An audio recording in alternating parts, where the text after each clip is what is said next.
नमस्कार दोस्तों, स्वागत है आपका एक बार फिर आज के मेरे इस वीडियो में। दोस्तों, आप हमेशा कहते थे कि सर आप निजीकरण के लिए ये बोलते हो कि जो खबरें आ रही हैं निजीकरण को लेकर उस पर शेयर प्राइस पे बहुत असर पड़ता है और शेयर प्राइस से ही बहुत काम संभव होते हैं। तो मैं आज आपको जीता जागता उदाहरण बताता हूं कि साहब किस तरह प्राइवेटेशन की खबरों के कारण इस स्टॉक को ऊपर के लेवल पर पब्लिक ने बाय किया, फिर ये स्टॉक नीचे आ गया और फिर दोबारा से अब रिसेंटली फिर इसमें प्राइवेटेशन की खबरें आने लगी हैं। तो चलिए इस कंपनी का नाम जानते हैं। जी हाँ दोस्तों, कंपनी का नाम है बीपीसीएल।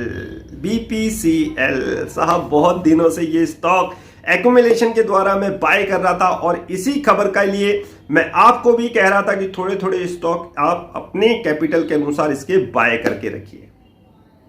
बीपीसीएल भारत पेट्रोलियम इस कंपनी का नाम है। इस कंपनी में दोस्तों जब ये स्टॉक ऊपर के लेवल पर हुआ करता था 400 500, तब से इसमें प्राइवेटेशन की खबरें लगातार आ रही थी और पब्लिक इसको खरीदे जा रही थी। जो समझदार थे वो प्रॉफिट का फॉर्मूला जैसे ही ऊपर जा रहा था वो लिस्ट में यूज कर रहे थे। फिर इसमें धीरे धीरे खबरें आनी कम हो गई, इसका प्राइवेटेशन टलता गया और ये स्टॉक नीचे नीचे नीचे नीचे और आता गया।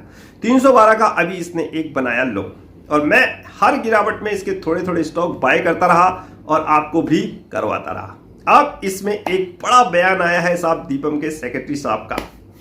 जी हाँ दोस्तों, दीपम के सेक्रेटरी साहब का एक बड़ा बयान आया है कि आने वाले 6 महीनों में हम बीपीसीएल के निजीकरण की प्रक्रिया दोबारा शुरू कर सकते हैं, यानी कि इसके निजीकरण का रास्ता 6 महीने बाद बिल्कुल स्पष्ट और क्लियर हो जाएगा। अब क्यों नहीं हुआ, यह भी उन्होंने कारण बताया। इसका कारण है बाजार की अनिश्चितता, तेल के दामों का बढ़ना।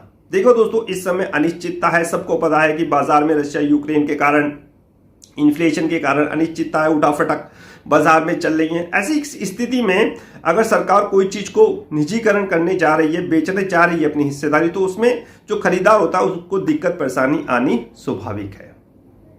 ये दीपम साहब के बयान है खुद।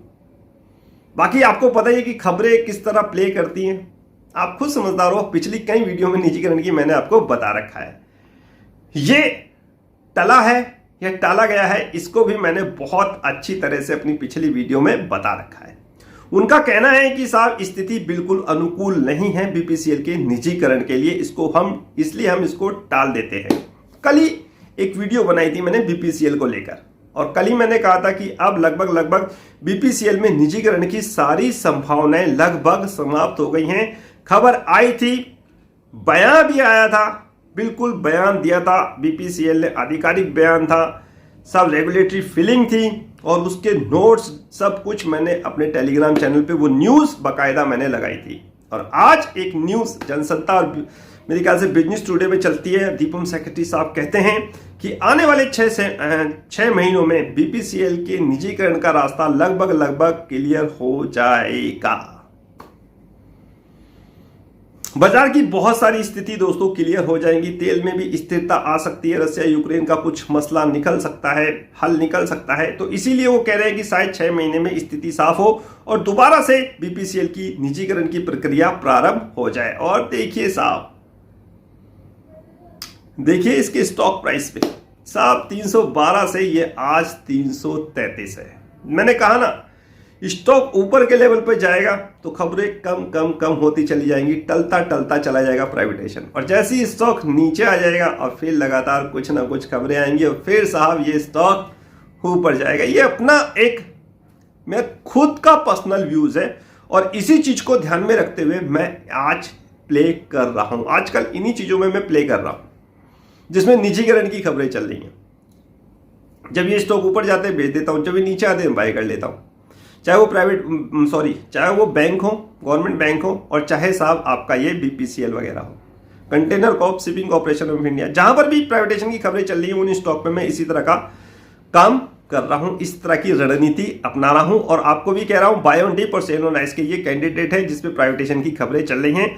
खबरें कुछ दिन बाद दोबारा से आती हैं अगर वो विराम हो चुकी है, तो इन्हीं खबरों के आधार पर हमें थोड़ा बहुत मुनाफा हो जाता है।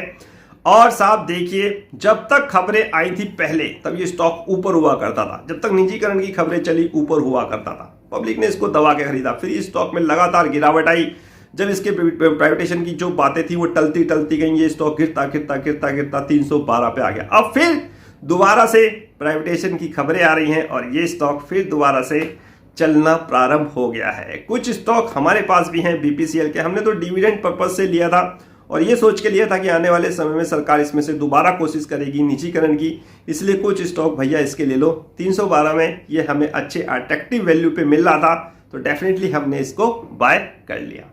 तो ये होती है खबर दोस्तों, और इस खबर के कैसे असर होते हैं मैंने आपको बता दिया।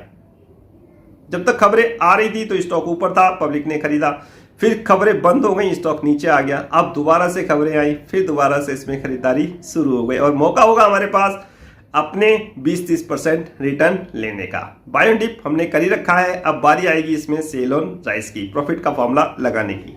तो ये एक अपडेट था, दीपम सेक्रेटरी साहब का बड़ा बयान था जो मुझे आपको बताना था कि बीपीसीएल में आफ्टर 6 मंथ फिर से निजीकरण की कार्रवाई शुरू हो सकती है।